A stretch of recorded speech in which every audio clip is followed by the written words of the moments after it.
I mean, what's Pro Football Focus doing? Last week they had Brady. This week they got Brady. We're literally doing it differently from everybody else. As a matter of fact, moving forward from this point on, I will not make reference to PFF. Ready to get into it? Yeah. All right. We're going team by team. I would be very careful about slinging stuff. Am I going to get sued? You got legal on this?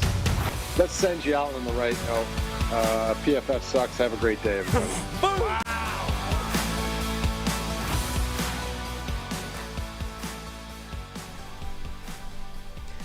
We're well into the free agency period, and the big moves are still happening throughout the week. So, of course, we got to bring in our guy, Brad Spielberger, to break it all down with us. How's it going, Brad? Oh, fantastic. How you doing? Not bad at all. We're going to talk, I think, the Calvin Ridley deal, obviously a huge monster move. We're going to look at some of the best available free agents that are still out there on the board, because as much as this is an early, frenzy, an early grabbing of all these top signings, there's still plenty of big names and plenty of moves that can be done available. Let's get into it. But before we do all of that, we got to tell you about our deal over at the PFF Mock Draft Simulator, the best mock draft simulator by a mile. You're going to find 30MDS is the promo code that'll get you 30% off all of the PFF Plus goodies. 30MDS. Go to the mock draft sim. Plug in that, grab yourself a bargain, and draft to your heart's content. Fix your team, including trading NFL players, veterans, all those kinds of things. So 30MDS is the promo code for 30% off. Let's start with the Calvin Ridley thing, because I think it was kind of being talked about as, look, the Jags are still in pole position to get him back. Like, that was what everybody was expecting. And then there were reports that, like, last minute, there was a division rival coming in to hijack this deal. Who was it going to be? And eventually it's the Tennessee Titans. 4-year, $92 million deal with $50 million guaranteed that pairs Calvin Ridley with Will Levis in Tennessee. What did you make of that deal? Yeah, so obviously the dynamic at play here that was interesting the whole time was the Jaguars wanted to wait until after 4 o'clock yesterday, right, because that changed the conditions of their trade with Atlanta, where if they signed Calvin Ridley before that, then they would have given the Atlanta Falcons a second-round pick in this upcoming draft. Because they waited until after 4, it's a third-round pick. And, there's some thinking of, let's let him go through tampering, let him hear some offers, but ideally we just sign him and bring him back at the end of that window. And unfortunately, it kind of worked against him, where he probably was able to gauge some interest. You mentioned our guy, Pretty Ricky, shouting out the other AFC South team that was interested, which of course became the Tennessee Titans. So I'll say this. Does it look bad that they gave up what it was like? I think it's going to be a 5th-round pick and a 3rd-round pick now. And you now have Trevor Lawrence that is going to be throwing the ball to Christian Kirk, Gabriel Davis, Parker Washington, and Zay Jones. Yeah, it looks terrible. At the same time, 4 years, $92 million with $50 million in guarantees for a soon-to-be 30-year-old wide receiver, as good as he is. And I'm a fan of Calvin Ridley. I think his drop issue was overstated last year. I think his film still shows a great separator. That's a massive, massive contract for Calvin Ridley. It really is. And I'm kind of okay with this from Jacksonville's perspective. Like, number one, I think you're right. It's the kind of contract that you probably want to walk away from, in terms of, like, this feels like, when the bidding at an auction just goes too high. You've got a line, right? This is what this is worth, and I'm not going higher than that. And then the bidding goes insane. There's a point at which you walk away, right? Because it's no longer value. It's no longer smart money that you're spending. You're just trying to win the auction. Like, that's what this felt. So I think from that point of view, Jacksonville is smart to walk away from this deal. I also think, I've made this point before, I don't love the combination of Calvin Ridley and Christian Kirk in the same offense. I think they're too similar what they do well. I think they cannibalize each other's targets. I don't think they complement each other and work well as a duo. I actually think Gabe Davis and Christian Kirk make a bit more sense, even if, like, Ridley is a better wide receiver than Gabe Davis. But I think Gabe Davis is a better combination with Christian Kirk than Ridley is. So I think they're actually okay there. And obviously you've got the draft to come, and you can still grab players and add players. And by the way, there's other receivers out there. Like Marquise Brown, we might get to him later when we start talking about the best available. Like, there's guys like that might be had for a, shorter, less expensive deal, even if it's a kind of prove-it type of concept. You might end up better off anyway. From Tennessee. And I'll say this. Oh, go ahead. Go on. Just real quick, I'm not going to sugarcoat it. I haven't loved their free agency period, but I have loved two moves they've made, and you could argue maybe it's more important for Trevor Lawrence. That is, first, adding Mitch Morse at center, which is a massive upgrade. You bring a veteran that knows Doug Peterson, and then second, they deserve credit. They signed Ezra Cleveland to that extension a couple days before free agency at left guard, before we find out that the guard market is going to take off on a rocket ship to Jupiter. So two good moves to add protection for Trevor Lawrence. Maybe you make the argument, let's just keep him upright and healthy, and that matters more than spending crazy at wide receiver. Right. And then from Tennessee's point of view, I think it's more interesting. It's a lot of money. Whereas Jacksonville look a little bit foolish because they traded for Ridley and then end up letting him walk, Tennessee looks pretty foolish because they wouldn't give A.J. Brown a $100 million contract. And a couple of years later, they're giving Calvin Ridley a $92 million contract with $50 million guaranteed. Like, that's not a great image when you put those two next to each other. Yeah, and he's like 5 years older than what A.J. Brown was at that time as well. And, significantly worse. Sure. Right, and last piece, now Treylon Burks, who was the A.J. Brown replacement in theory, is your number 3. Although I do think, because of the lack of success so far, put Treylon Burks back in the slot as the big slot where he played a ton at Arkansas and see if that works. I think they should explore that and see if it's a better fit for him. Well, it kind of comes back to this idea of what does the aggregate of your receiving core start to look like? Like last year, I was a huge fan of adding DeAndre Hopkins to just give the quarterback something, anything to work with, right? And we saw that. Like Will Levis comes in, immediately has a connection because he's willing to just throw the ball up to Nuke and let him go make some plays. Now, I think Nuke is still a really high-level receiver, but the one thing he doesn't have is the stuff that Calvin Ridley is really good at. He's got deep speed. He's got separation ability. Like Ridley actually complements Hopkins perfectly, and then that leaves you with Treylon Burks as the guy to figure a role for, right? And I think because he's, physically big, he's got speed. Like and his entire gig in college was like a gimmick in every single way you could think of to make use of him. I feel like you can make that work, right? We've got the possession contested catch guy that we've got faith in. We've got the separator that can run deep, and Treylon Burks can just do everything else that's in the playbook that we don't have an answer for right now. I feel like as a trio that should work, and obviously signals intent to let's get Will Levis, let's give him a chance, right? We're trying to fix the offensive line this season. Let's fix the wide receiver core, and at the very minimum, we're coming out of next year knowing whether Will Levis is the guy or not. And that's the last piece. Like, look, we should look at every single move in a vacuum. It is an overpay if you want to look at just that move. You get the best center on the market available, and I actually like the value there for Lloyd Cushenberry. I think it's a fair deal for all parties. You get a veteran, good pass-protecting, good center, and you get the best receiver available on the open market. You can quibble about the price point, whatever. Hey, we're going to find out if Will Levis is our quarterback or not, and we're making the investments to be able to say definitively, like, if it goes poorly, there's no excuse of, he didn't have pass catchers, didn't have protection, and obviously the offensive line could still get better. But you are now making it where you get a definitive conclusion, this is our guy or not. There's value inherently in that by itself.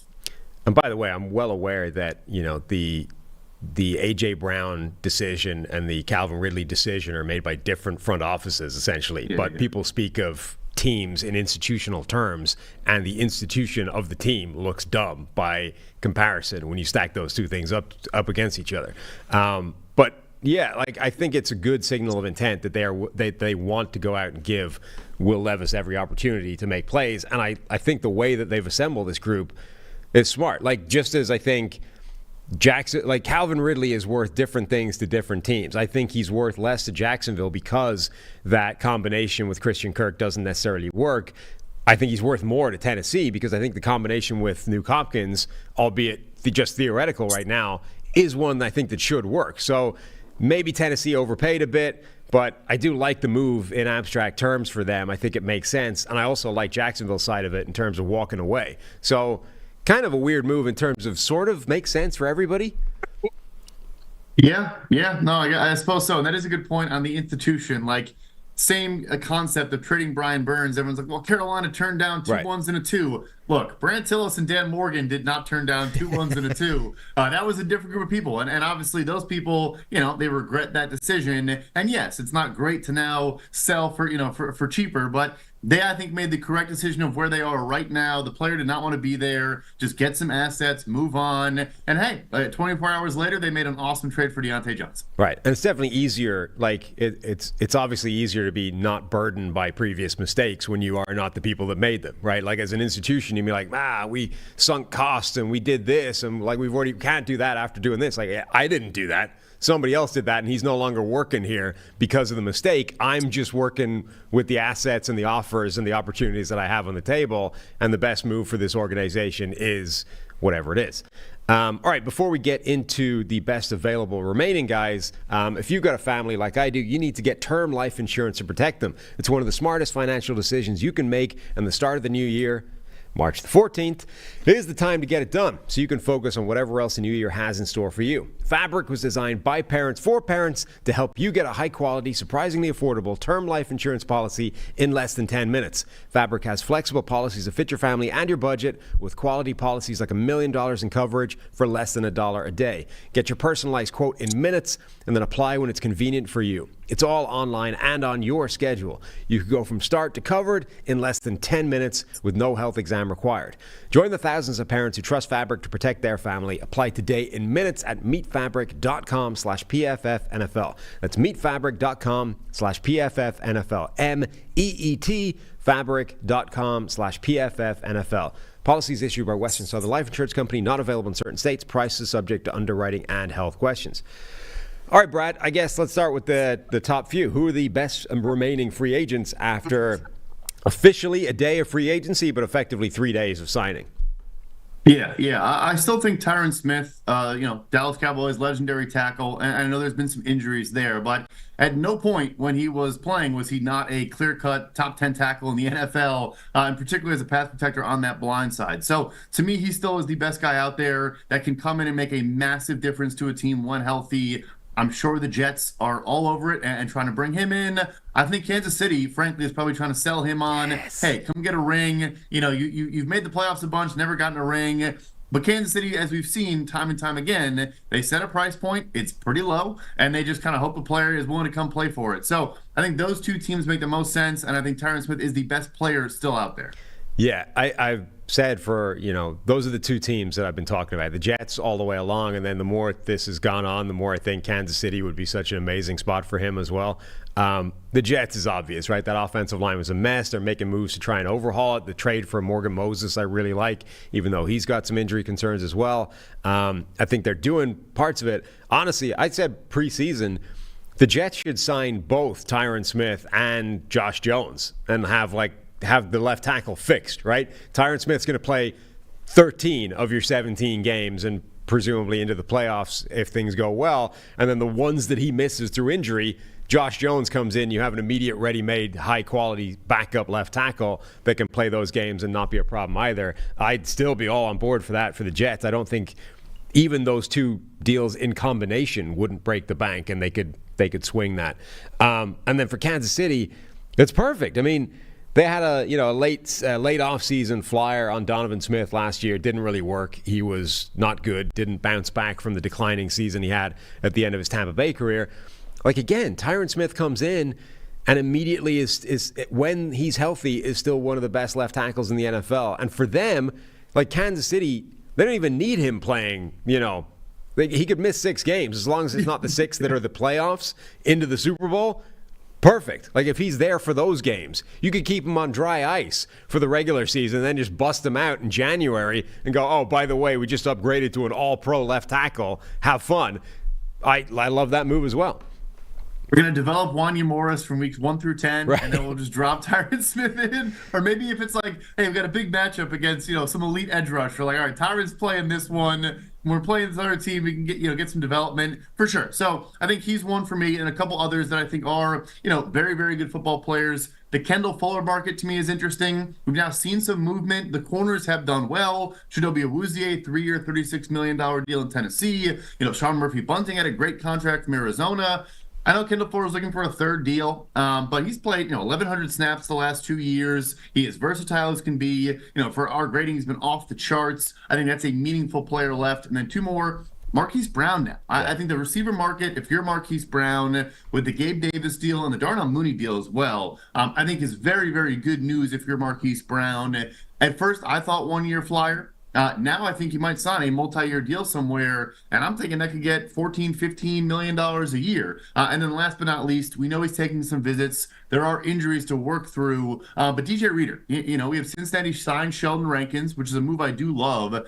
I don't think the Rankins deal should preclude them also bringing back Reader, but DJ Reader apparently going to Detroit for a visit, and I think a lot of teams should be trying to get DJ Reader on their defensive line. Where would you what is the best fit for Marquise Brown? Because I think he's in an interesting situation now. He's by far the best receiver left. Like, once all these guys are gone, like, the drop-off is Marquise Brown down to like a Curtis Samuel at this point. So if you are a team, obviously the draft is sort of looming over this. A great draft for wide receivers. There's going to be a bunch of teams looking to add guys there. But if you're somebody that wants to make a significant upgrade on your receiving core before the draft rolls around, Marquise Brown's kind of it. Yeah, I agree. And I think, again, Kansas City, I think would make all the sense in the world. And I'm guessing same scenario. Maybe they're not the multi-year offer. They're the, hey, come sign a 1 year flyer and be the number one wide receiver, or, 1B to Rashee Rice, whatever. Come in here in Kansas City, put up a monster season, stay healthy with Patrick Mahomes, and someone will sign you the Calvin Ridley deal next year, right? Like, I think that's the pitch there. I think Arizona bringing him back would still make sense. Yeah. I think there's a lot of teams, frankly, that could still, again, the guy, I probably said this in the show before, but when I watched his tape for the free agency write-ups, like, he was still separating at the intermediate and deep level very, very well. I think he plays above his size. Like, he's good at the catch point for a guy who's undersized. I think he's better than some of the guys that have signed good deals already. So a lot of teams that need a receiver, I think, should be calling Marquise Brown. I would love to see the Indianapolis Colts sign Marquise Brown. Like, obviously they gave Michael Pittman the big deal to keep him in Indy. They were keeping it anyway with the franchise tag, but they gave him the long-term contract. Alec Pierce, I think, has been kind of disappointing. You've got Josh Downs as a slot guy and more of an underneath type of threat, but Marquise Brown essentially replacing Alec Pierce in the lineup, I think would be a phenomenal upgrade for them. Like, now you got Michael Pittman, the sort of supersized possession plus type of guy, your number one receiver. You got Josh Downs, who can be a really good player underneath and in the slot. And then instead of Alec Pierce, like, waiting for him to randomly pop off for 2 catches, 150, you have Marquise Brown, who's just a much more consistent threat on the other side. I think that would be a really good move for the Colts and for Anthony Richardson. Yeah, no, I agree. Like, Pittman and Josh Downs are pieces. Downs, especially last year, great in the slot. But get a guy like a Marquise Brown that can add a deep element. That, look, I do think Alec Pierce will be more productive with an Anthony Richardson. I think Gardner Minshew just didn't look his way a ton, and it wasn't a great matchup there. But yeah, like, we're talking the same thing. You have the rookie contract quarterback. Yes, Pittman is a good number one, like you said, possession guy. Great for Anthony Richardson. Get him that deep threat element that he can, throw missiles to. I think that's a good shot. One receiver I kind of overlooked, actually, when I was saying drop off from Marquise Brown is staggering. Where do you put Mike Williams in this ranking now? Yeah, so Williams interesting. Obviously not a doctor, but look, I think there are a bunch of teams, Jets and Patriots, I've heard have some level of interest. And then people have mentioned the Chicago Bears. His receivers coach, Chris Beatty, was with the Chargers for 3 years, is now with the Chicago Bears. So a lot of people have made that connection. I think even Jonathan Jones at CBS Sports went so far as to say, like, keep an eye on them because there's that connection there. I would put him in that mix. Like, I think it's Marquise Brown, and then I do like Curtis Samuel as a player. I think he's the next guy now. Maybe he was hurt last year. Tyler Boyd did not look good on film last season, but maybe he was working through something. But to me, it's Marquise Brown, Mike Williams, and then Curtis Samuel, Tyler Boyd. And then the rest, it's like, good players, but like your Josh Reynolds is like your wide receiver 3-4 role type guys. The Mike Williams thing feels a little bit like it's almost like the narrative is starting to overtake reality with him a little bit. Like, remember when I think when season-ending injuries, or when injuries generally cost you like the bulk of the season, it's like, now it's a massive problem. Whereas when they happen just in week 17, it costs you a few games. It's like, whatever. Like, obviously last season he played in 3 games, got hurt, he was basically done, right? But before that, 2022, he played 700 snaps. 2021, he played almost 900. 2020, it was 800, then 840. Like, he's he's been around for most of the games. Okay, he'll miss some time, and when he gets hurt and plays through it, he's not necessarily all he can be. But 29 years old, who's only really had one season absolutely torpedoed by injuries, it feels like this is kind of a buy low opportunity for somebody instead of buying into the narrative of this guy is just a walking, sick note. He's never going to play for us. Like, actually go, no, look, last year was a write-off. Let's assume that's not going to happen again. We're still getting a 29-year-old vertical threat, contested catch receiver. There aren't that many of those kicking around. If we don't have that skill set on the roster, like Mike Williams is a very viable option. Yeah, like otherwise you're looking at like a Marquez Valdez-Scantling, a DJ Chark, similar profile players. And I think Mike Williams, again, we'll see the health, but it is better than those guys by a comfortable margin. So, yeah, that's the thing that's always interesting. Like, it's about value. Like, Mike Williams for $20 million a year, maybe it wasn't a great value. But right. If you sign him to 1 year, $8 million flyer with some incentives, you could get a ton of surplus value out of that signing. Absolutely. I'm just looking down the kind of list of teams now, trying to figure out where actually makes sense for him to land for that specific reason, like the skill set that is missing. Baltimore, I guess, would be a pretty interesting landing spot for him based off that, like the absence of that particular skill set. But yeah, I sort of feel like this is a buy low opportunity for teams with Mike Williams, given the narrative on him right now. Another player, I guess I want to. Where's your best landing spot for Chase Young? He's obviously visiting the Carolina Panthers today, and maybe that's the biggest bag opportunity, and so that would be the best landing spot for him. I think Baltimore could still use some edge help, and obviously he was in the DMV area, but they cut Tyus Bowser, who obviously is kind of a hybrid type player, but Clowney, Kyle Van Noy, it's really right now it's Odafe Owe and some question marks at edge for Baltimore. Sign him to a 1 year flyer like you just did with Jadeveon Clowney and those type of guys. And do your classic Baltimore Ravens. He comes in, has a great season, and gets you a 3rd or 4th round comp pick. Like that's just that's exactly how they approach it, and I think it makes a lot of sense. Now the chat is going to be frustrated at that, Brad, because I saw earlier they mentioned that we want to send every free agent to either Baltimore or Kansas City, and you're just falling right back into the cliche. Let me give you a team that I think would be interesting for Chase Young. The Minnesota Vikings. I don't know if they're setting up deliberately for 2025, or if that's just the way things are unfolding now that they've lost out on the Kirk Cousins quarterback sweepstakes. But, Jonathan Grenard versus Danielle Hunter, they got younger. They are targeting generally younger type of players, and they're sort of setting up to have an absolute boatload of cap space next year. Chase Young is a perfect 1 year flyer for them. Sort of like the Marcus Davenport deal a year ago, where we get a young player trying to prove something for 1 year. If it works out, we're going to have the space next year to tie him down long term. If it's great for everybody. If it didn't, the dude has so much talent, it was worth the gamble anyway. Yeah, no, I totally see that for sure. Obviously they get Grenard and Andrew Van Ginkel, but could still use more beyond that. So I think that makes a ton of sense. I mean, you can make a bunch of arguments. Like Dallas loses Dorrance Armstrong. They obviously have pieces there, but, be part of that committee and see if you can just cash in. Detroit, I think, would make a ton of sense as well. They still need edge help. They signed the Marcus Davenport that you just mentioned, but I think could still use more help there. Like I mentioned, they're hosting DJ Reader, but that defensive line, needs more reinforcement. So, I mean, New Orleans, you can maybe make a case. Get younger. You have Carl Granderson, yes, but beyond him and the legendary Cam Jordan, there's not much there. So there are a bunch of spots that I think make sense for him to come in, be a mercenary of sorts, and then hopefully cash in a year later. The Detroit one I would love. Like they're the perfect team to take that kind of gamble, and they would be doing it twice, therefore doubling your chances that one of them works out because they already have that gamble with Marcus Davenport. But you're right, like. Same idea. They've got Aiden Hutchinson and Lynn McNeil. They've got some players, but that other edge rusher spot was a real weakness for them, even with James Houston coming back, presumably, to add his weight to that. Like, Chase Young in that defense could do some pretty special things and tee everybody up for, even if it's just him going to get paid next year. Eric Armstead was a player. I think we talked about this off air the other day, but he was subject of one of the funniest tweets that you see in the free agent period. Just, sources say he's expected to have interest. Teams are going to pick up the phone and contact Eric Armstead now that he's available. So which teams and where's the best fit for Eric to end up? Yeah, I think this isn't even just doing the classic connecting to a former coach, but I think Houston, they've now traded Malik Collins to the Niners, and then Sheldon Rankins signs in Cincinnati. So Danielle Hunter, Will Anderson, Danico Autry is an awesome trio, and Autry can of course kick inside a little bit and rush from 3 tech alignments, but get Armstead, who's kind of similar, right?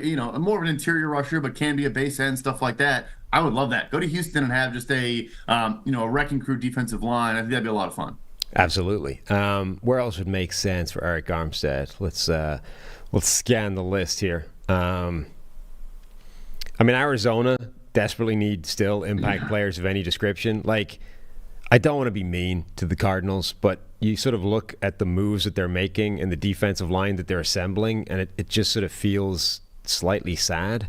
It's like these are some nice players to chew up rotational snaps. If each one of them was playing 300 snaps after the good players had come off the field, you would feel good about it. But when that's your starting unit, that's not feeling great.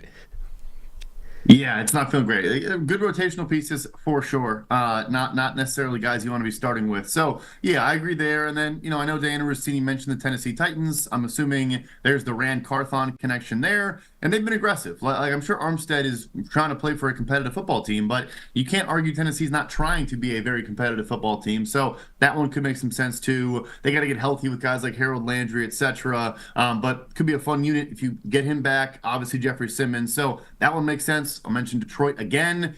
Actually, New York would be kind of interesting too. The Giants, in particular, where you have Burns and Kayvon and obviously Dexter Lawrence, but having that kind of Leonard Williams-y type profile back in the fold would be an interesting combo as well. The chat is screaming almost en masse as unison the Miami Dolphins, which would make a lot of sense. Obviously, they lost Christian Wilkins to free agency. They've just signed Neville Gallimore for basically nothing.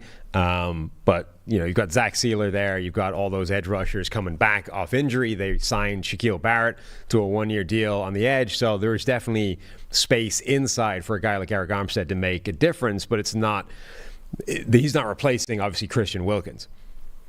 Yeah, no, definitely not. But yeah, I don't hate it. They've actually, by the way, look, have they lost a ton of talent? Yes. Is their offensive line just a massive question mark right now in its entirety? Yes. I like the signings they've made, though. I think Jordan Brooks was a good value. I think Aaron Brewer was a good value. Got to figure out the remaining guard spots, or maybe Brewer is a guard. He's obviously played both. But yeah, I think they've actually done pretty well if you only look at the additions, not the losses. Yeah, that's true. They've done some good business in terms of bringing in players. Man, that offensive line scares the hell out of me again for the Miami Dolphins. Now, to their credit, it looked horrendous on paper heading into last season, and they were able to play fine, in part because Tua, from start to finish, had the fastest average time to throw in the NFL. If they're able to repeat that year on year, that does make the job of that offensive line immeasurably easier in a system that helps them out anyway, right? The Shanahan tree coaching system helps out offensive linemen. So they may be in a situation where they are able to perpetually invest less or have an underachieving looking offensive line on paper and just be able to get away with it. But at some point you would like to look at the list of guys on paper and feel better about them. Yeah, no, exactly. Look, you mask it. The quick average time to throw, and then just what Mike McDaniel does with those guys and protecting them. It's also an underrated piece of that tree. Like the Niners' offensive line, no one talked about it last year. They had one good player, one very good player, right, and a bunch of whatever, and they just didn't really. It actually did matter in the Super Bowl, is where it all finally popped up, but it hadn't really popped up and reared its ugly head until then. So they'll be fine. They'll work through it. But yeah. Anyway, the Armstead thing. His market should be huge. I know he had the arthroscopic knee surgery or whatever, and he's missed time the last 2 years. But when he played last season, he was dominant. There should be a lot of suitors there. Armstead is kind of the same story as Tyron Smith, except I think even more acute in terms of you basically have to assume you're only going to get 75% of the season out of him, right? And who knows when the 25% are going to poke themselves up. But I was fascinated the last time around when he signed for Miami. I was really interested that he got full market rate essentially. There was no discount for this idea of we know now that he's going to miss 25% of the season. Like, the dude is always injured, and not just always injured with like one thing, but you reach December and he's on the injury list with every body part you can think of collectively, and he just gets through it or whatever and gets to the next game. I'm fascinated that that doesn't come with any sort of like, we're going to need some money, like we're going to need a discount here, like something back, because you're not going to we're not paying you for 100% of participation. We're paying you for 75% participation. Armsteads, but yes, I think we went from Eric to Tehran. I think we are going to see in the reworked deal that it's a significant pay cut. We saw Tyron Smith had to take a big pay cut last year in Dallas. I'm guessing Armstead's new deal is very, very cheap because, like, you can't rely on him to be. I agree with you. Like, I have more faith in Tyron Smith playing than I do Teron Armstead. Again, they're the same thing. When they do play, they're awesome. But the whole when they play part is the challenge. One player, why have we not heard anything, I don't think, on Tyler Boyd, who seems to have gone from being like a key part of that three-man receiving core in Cincinnati, Joe Burrow's weapons, to just the forgotten player who not only at no point did Cincinnati even consider bringing him back. It's all been on T. Higgins and Jamar Chase, but I haven't heard a mention of his name since free agency started. And given that he was like the third part of a really good offense and passing attack, it feels like there should be quite a lot of teams that should be all about bringing that in. Yeah, so I'm in Pittsburgh, Pennsylvania right now. That's why I'm doing this from a hotel room. So I think he might be coming home. He's from the Pittsburgh area. I think there's some interest here, and he could be a Pittsburgh Steeler. They obviously traded Deontay Johnson. Yep. I would just say this. Like, I mentioned it before. Maybe he was hurt. I always want to have that caveat because I don't know. The Tyler Boyd on film that I watched in 2023, I wouldn't be interested in that player either. It did not look like the guy that we've watched for many, many years before that. So maybe he was playing through something, but it was, like if I was just ranking off of one season and I would have put him lower on the list, but obviously he's been awesome for a long time before that. But yeah, I think Pittsburgh is going to have some interest there. And like you said, Cincinnati's probably not, so it's probably moving on. I think that's one team to keep an eye on. Yeah, and he's only 29. It would seem very, very early for a guy like that to just fall off a cliff and start declining and his career being done, albeit, he's been in the league for a while at this point. Another team I thought that would be interesting for him is Buffalo. Again, for kind of similar reasons. Like if you've already got the number one guy, if you've already got maybe the number two guy, Boyd as your number three, I think is a fantastic addition. And if you're buying low because he's coming off not a good season and the price tag, like the market isn't there, like we were connecting them to Kansas City before free agency started. I'm not going to do that now because the chat has called us out for it. But Buffalo, I think, makes a lot of sense as well. Like you've already got... obviously, Stephon Diggs there. You've got Khalil Shakir, who kind of started to overtake Gabe Davis in the pecking order in terms of where the targets were being distributed last year.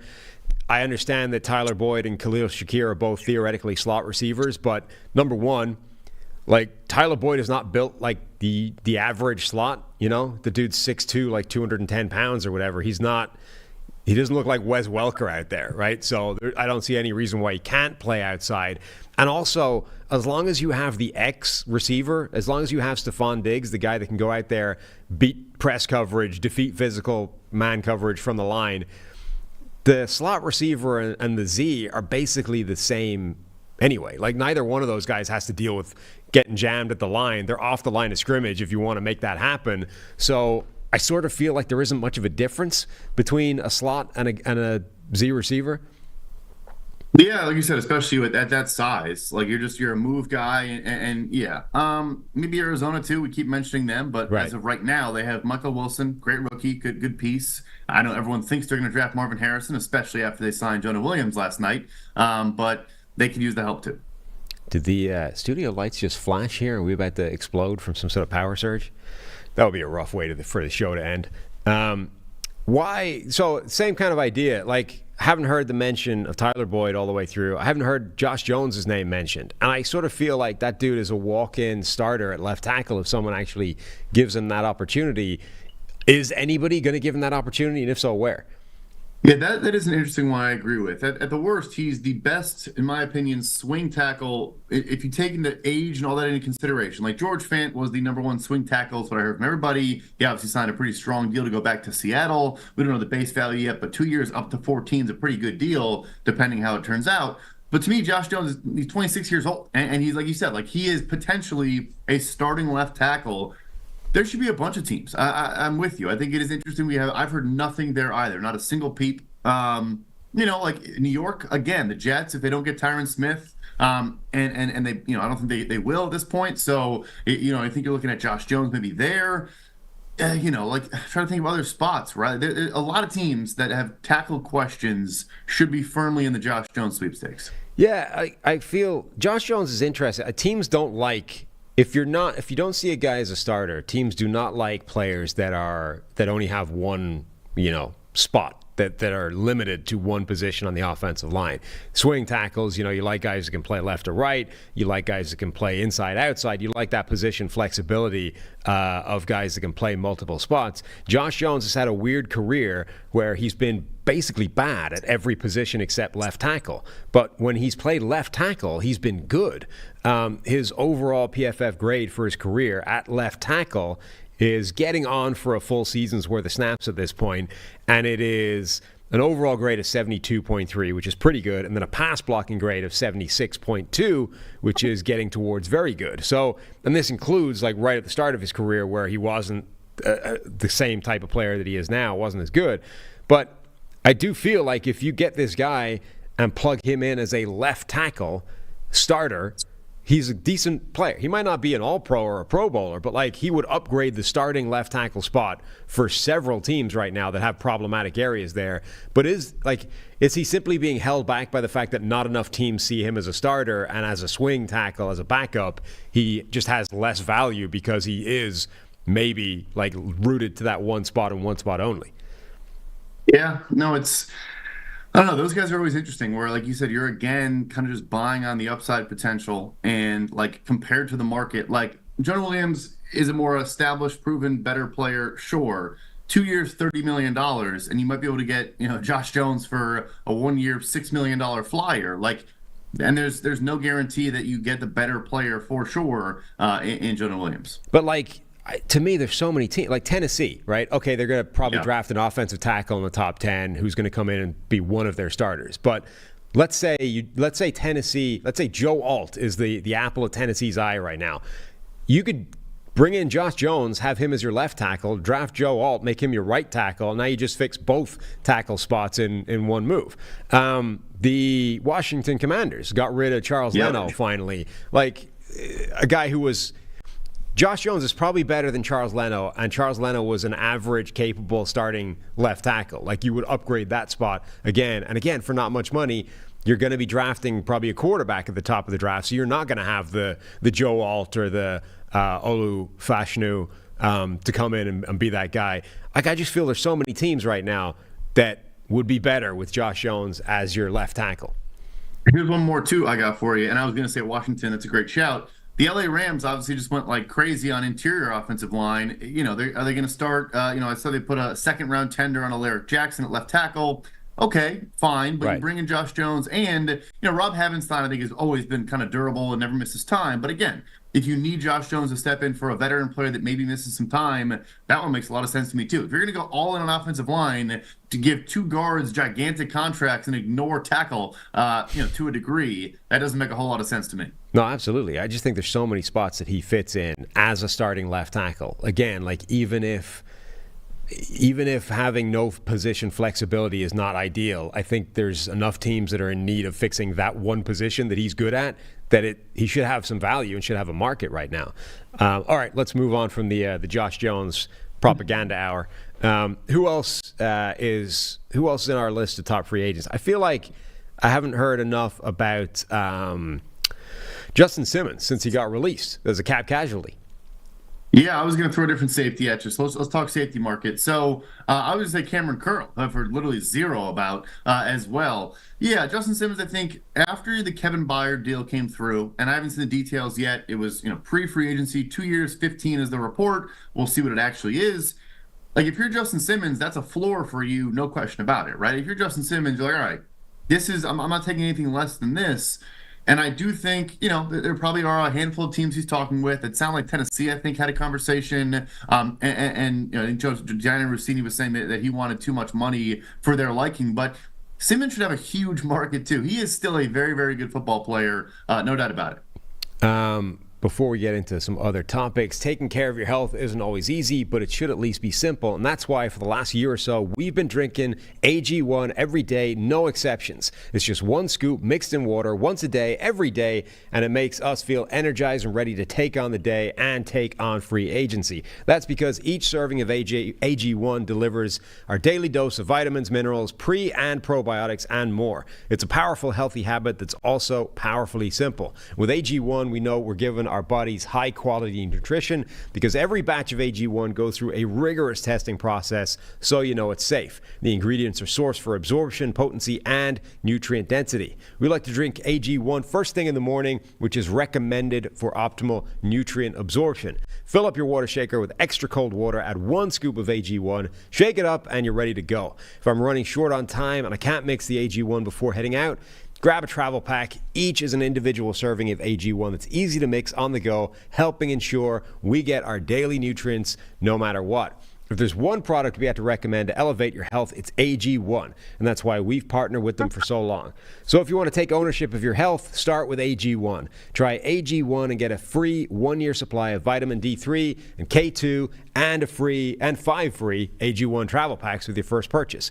Go to drinkag1.com/PFFNFL. That's drinkag1.com/PFFNFL. Check it out. All right, let's move away from the best available players left. What are your favorite moves that have been made after this first wave? What are the favorites of the second-tier moves that you've seen? Yeah, we highlighted Sheldon Rankins. I think Cincinnati interior defensive line was probably the biggest weakness of that roster. And so getting him in the fold there, like I said, could still use more. But him and B.J. Hill gives you good pass rush interior. I'd love a DJ Reader or something to kind of be that 0-1 tech for them. And then they just brought back Von Bell, their old pal. And Von Bell has a similar situation to, Russell Wilson, those type of guys. He has guaranteed money from Carolina. So I think that deal will be a minimum because it's going to be offset against, what he's getting paid by the Panthers. So I think very quickly that defense that struggled mightily last year got a lot better in about, 12 hours. So I asked Trevor this yesterday, and we talked about it a bit, but I haven't got your take. Who do you love the most in terms of overall free agency sort of pieces of business? Like who are the winners of free agency in your eyes, team-wise? Yeah, I think the Houston Texans for me, and I was saying this before the Danielle Hunter deal, not trying to react to, who signed the biggest contract. And I do like the Hunter deal because I think it's funny. 2 years, literally, CJ Stroud has 2 years left on a rookie contract, most likely, and then he's going to be the highest paid quarterback in the NFL if he keeps playing like he has been. So let's bring in a stud edge rusher for literally those 2 years. But the Danico Autry deal to me, I love it. They made I think, who is that linebacker? Aziz Al-Shaair is a fun player. I think will be great with D'Amico Ryans. So they just very quickly overhauled that unit. They already have the offensive line pretty much in place. They could use maybe some more weaponry, but bringing back Dalton Schultz was a good value for them and a good player. I think they've done exactly what they needed to do. Yeah, I love the Texans.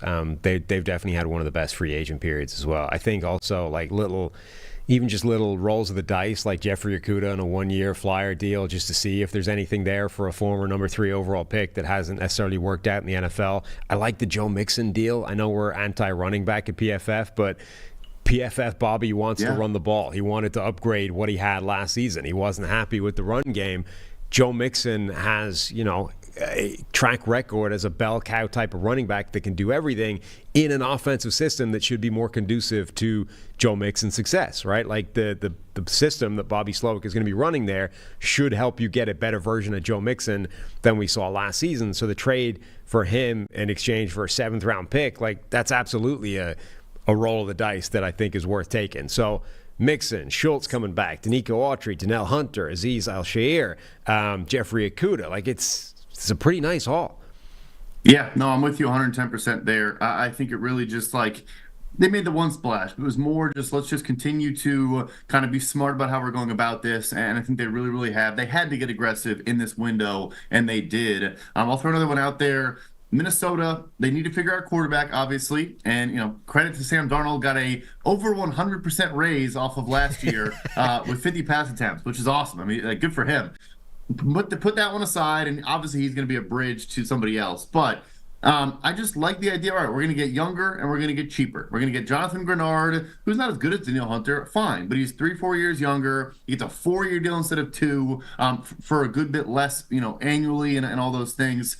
He actually had less guarantees than Danielle Hunter's 2-year deal. So like that, I think was a great signing. Andrew Van Ginkel reunion with Brian Flores. Blake Cashman was awesome last year. And now I think they're probably calling a bunch of teams to try to trade up right now and go get their rookie quarterback. But they finally turned the page. They made the tough decisions. And I think it was just the time to do it.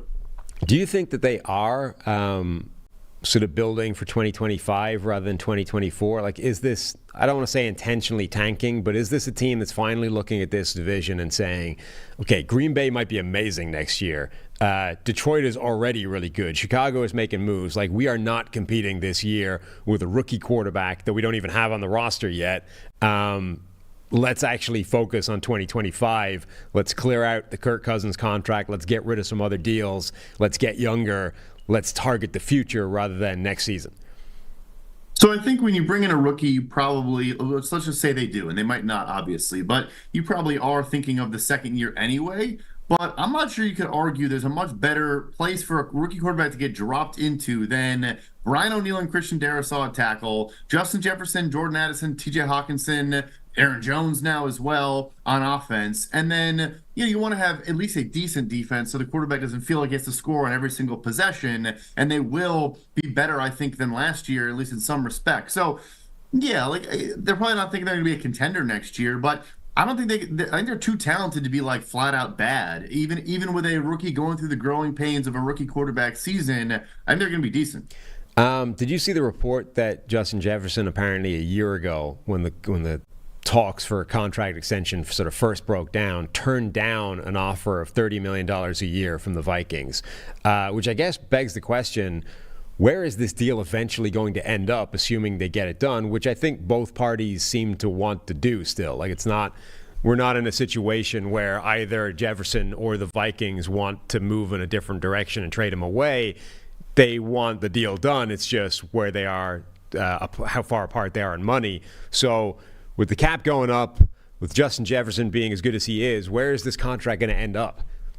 Yeah, if I had to take a fairly educated guess, I would say this. You look at Minnesota historically and their precedent, they want to sign 5-year extensions. Danielle Hunter, Stephon Diggs, even recently, Brian O'Neill, all the guys they're paying. TJ Hawkinson gets 4, but at tight end, that's a pretty, that's a good length, good term. If you're Justin Jefferson in this receiver market or just the NFL in general, you want to sign a 3-year deal just like everybody else recently. Michael Pittman, Deebo Samuel, DK Metcalf, all those guys, right? That is now the going term for a wide receiver. And so I'm guessing it was, 5-150. That's not a good deal for Justin Jefferson. I know it sounds crazy to say that. It's not a good deal. If I'm him, I want 3 years, 100, right? Like that is what I'm looking for right now. And even maybe making the argument of, I want to surpass Nick Bosa. I want 3 years, 105, right? I want $35 million a year on a 3-year term. If I'm him, that's what I'm asking for. And he has every right to ask for that amount of money. So if the Vikings want their way and they want to stick with this 5-year thing, is the only answer to that to just push the numbers higher and higher? Like eventually they're going to be, they're going to have to give him 35, 36, or whatever a year to get him to the 5 years. Yeah, they'll probably meet in the middle at 4 is what I would guess. Like I just think there's no scenario where he signs a 5-year extension. If it was 5, I'd ask for 40. Like seriously, all right, we're going to do 5 years, give me $200 million then. I would guess they'll go back and forth, and maybe the final concession point is 4. Because I think Minnesota really does want to do 3, and I don't even think Justin Jefferson and his camp would entertain 5. So get to 4, and then it becomes literally like, do we top Nick Bosa or not? Right in that wheelhouse. He's $34 million a year on his deal. So I think that's where it is. But I know it sounds crazy, fancy. Justin Jefferson turned down $30 million. I would have done the same. I mean, when you start looking at it, like Tyreek Hill is at $30 million a year APY. Devontae Adams is at 28. That was the contract that was the sort of outlier for a while that teams didn't want to go near, but now it's being surpassed. It's being, at the very minimum, it's no longer an outlier. It's up there with others. Then it's Cooper Kupp, AJ Brown, Stephon Diggs, DK Metcalf. These guys are at 24 and above. So with the salary cap going up, with Justin Jefferson being as ridiculous as he's been since he's coming to the NFL, I mean, it is a perfectly reasonable starting point. Like, why would I even entertain anything that was 30 million or below? Because that was the old top of the market. The market just went up by 30 million a year. And I would say, if I'm him too, you're now sitting there just saying, I'll let Brandon Ayuk go, I'll let CeeDee Lamb go, and then I'll sign mine, right? Look at DK Metcalf, the example I just gave. He let Terry McLaurin, Deebo Samuel, AJ Brown, all those guys sign. Then he came in at the end and got the best deal of all of those players. So if I'm Justin Jefferson, it's the exact same thing. CeeDee Lamb should also get about $30 million a year at this point. Ayuk, maybe not, but honestly, I think if he was in a more high-volume passing attack, we might make that argument too. Right. So yeah, there's also patience is a virtue for him. He should be in no rush. You're right. Like the longer these deals go, it only ever benefits the player. I mean, this was like the Dak Prescott contract the first time around. Like, the longer the Cowboys waited on that, the more expensive it got. If they just done it right away, they would have saved themselves a fortune. Instead, they backed themselves into the corner, have to give them massive top-of-the-market money, and are now going to have to do it again at some point. You're right. Like, the longer this goes, the more expensive it gets for them. So if the Vikings want to get them done, just give them the damn money. It's not getting any cheaper. Nope. One piece of news, I guess we got to break before we bail on this show. The Lions have extended both Dan Campbell, head coach, and GM Brad Holmes only 3 years into their 6-year deal. So presumably an extension in this case is a massive pay increase for both those guys. Absolutely, and you'd assume Ben Johnson gets a pay bump as well. So, look, there's been a lot of organizations that have been viewed as cheap or whatever. Tennessee, to me, I think it's been pretty cool. Like, they're spending, like they are doing things differently than they have, and I think this new Detroit Lions ownership group and everything has done the same. I mean, the head coach and the GM, yes, but also, Mike Disner is one of the more respected football administration executive type guys in the entire NFL as well. They're about to extend, Amon-Ra St. Brown and Jared Goff and everything too, but they are getting aggressive, operating in a different manner. But yeah, these guys deserve raises, deserve extensions, so good for both of them. Yeah, I mean, this is the area where if you're an ownership, that if you're in that, the NFL PA report card bracket of team owner willing to spend, like, this is where you should be spending, right? You've got a GM and a head coach that could not have really done any better than they've done since arriving in the building. So absolutely, invest in them, make them happy to stay, make them 100% bought into the organization, not just work there for their paycheck. Let's reward them for what they've done. Let's encourage them to do more. Absolutely spend, give them the extension, give them more money. All for it. Yep, no doubt about it. I mean, they both deserve it 110%. And I guess the closing thought in all this is, look, we're 3 days really into free agency. Teams like the Dallas Cowboys, right, that have effectively done nothing. Trev wrote off their season yesterday. It's all done. It's too late. Oh, wow. It's already gone. There's still so many talented players that can be signed, and often for not much money at this point. Like, there's a bunch of teams, if you start looking at team needs or holes on the roster or, weak starters or whatever, there are so many names out there right now. We ran through a few of our top guys, but so many that we didn't even get to, that can come in, that can fill a starting spot, that can be a capable player for you going forward. Like, maybe the best business of free agency has yet to be done, and we got plenty more in the tank before we actually get around to certainly week one, even the draft. Sure. I would not write them off just yet. I think they will. They're focusing right now on retaining their pieces, maybe trying to push to keep Tyron Smith before he goes elsewhere, and then also just wait out a little bit. I think for them too, they need to address like off-ball linebacker, safety a little bit. They really need to rush to get those things done. They weren't going to make a splash at the top wave. They need to extend CeeDee Lamb and Dak Prescott first and foremost. But they also last year, they almost always sit out free agency, but then they trade for Stephon Gilmore and Brandon Cook. So I think they recognize there's a bit of a window. They're going to want to be aggressive. I think they'll get there. Like, a Jerome Baker still hasn't been signed yet. Yeah. Like, there are going to be more cuts as well. More players that get moved on from. They have their own guy, Michael Gallup, who might be moved on from. They could be a Mike Williams type team. I think he does fit stylistically very well opposite of a CeeDee Lamb, right? So Dallas will make their small moves here and there. That's just how they operate.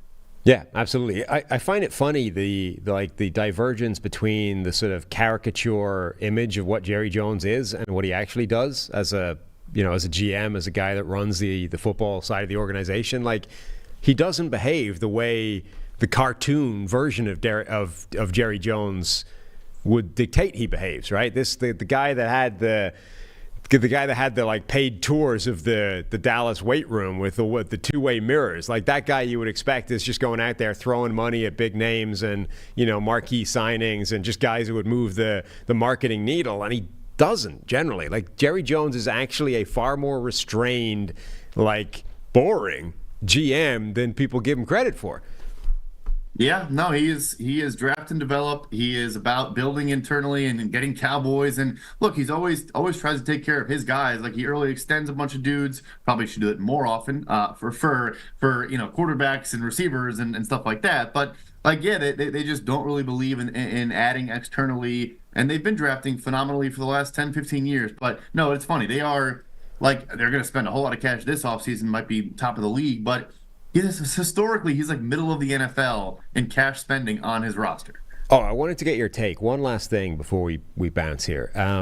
Josh Uche signed a deal with the New England Patriots. It gave him 1 year, $3 million with incentives that can get him to 8.5 or something like that.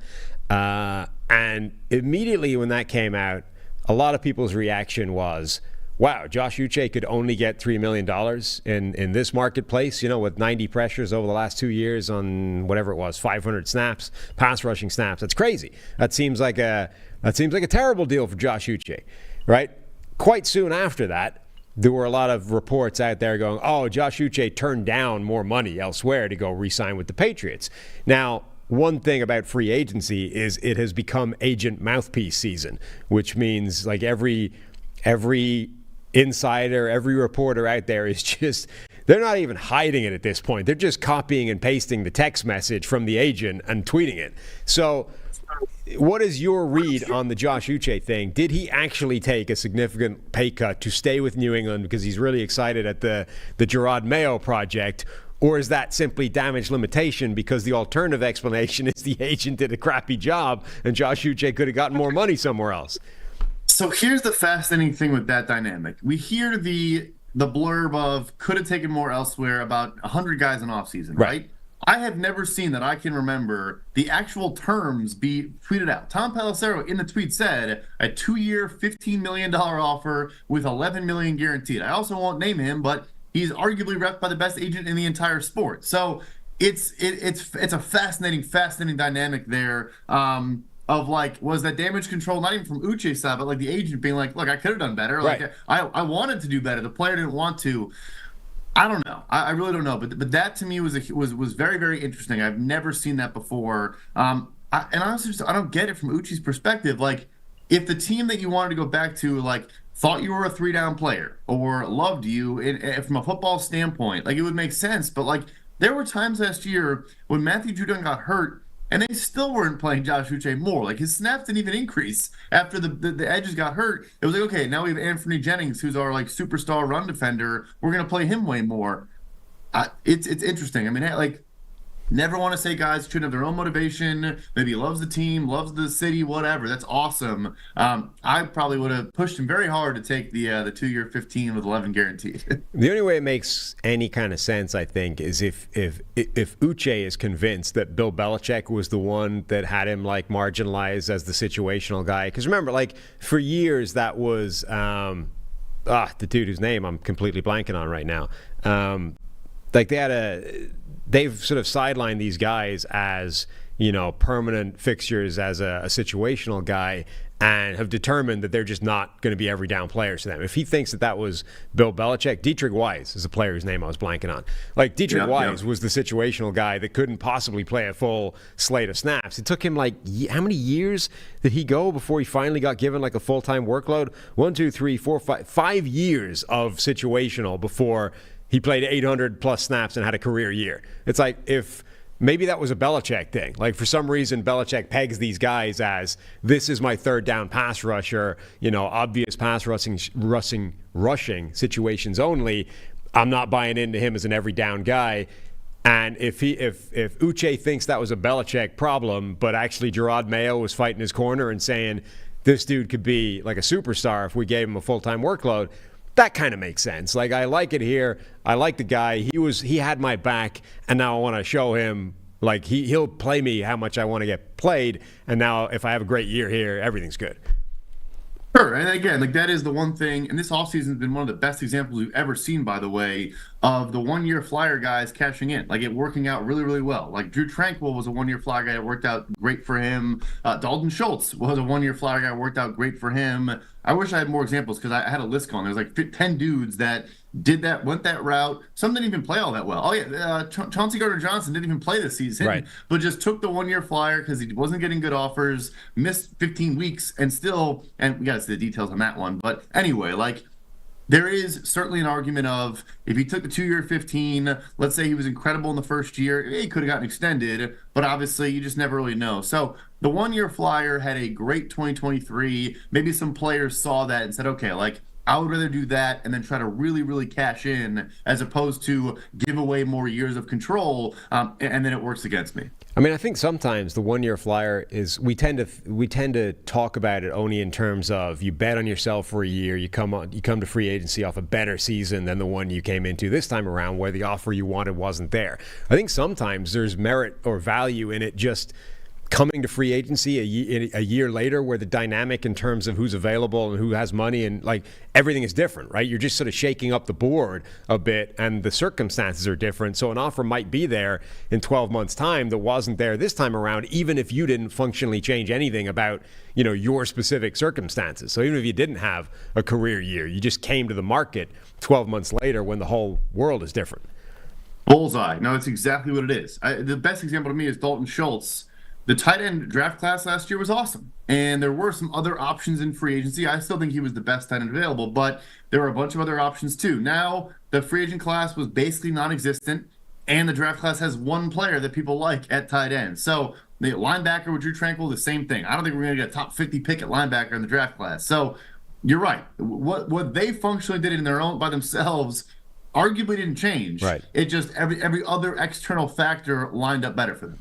All right, that'll do it for our free agent week of coverage here at the PFF NFL podcast. Steve reliably informs me that he will be back on Monday and actually turning up to his podcast at some point. So big thank you to Brad and to Trevor for filling in during Steve's absence. Hope you guys have enjoyed listening to our free agent coverage. Check out the rest of the channel for individual videos, and we will see you on Monday.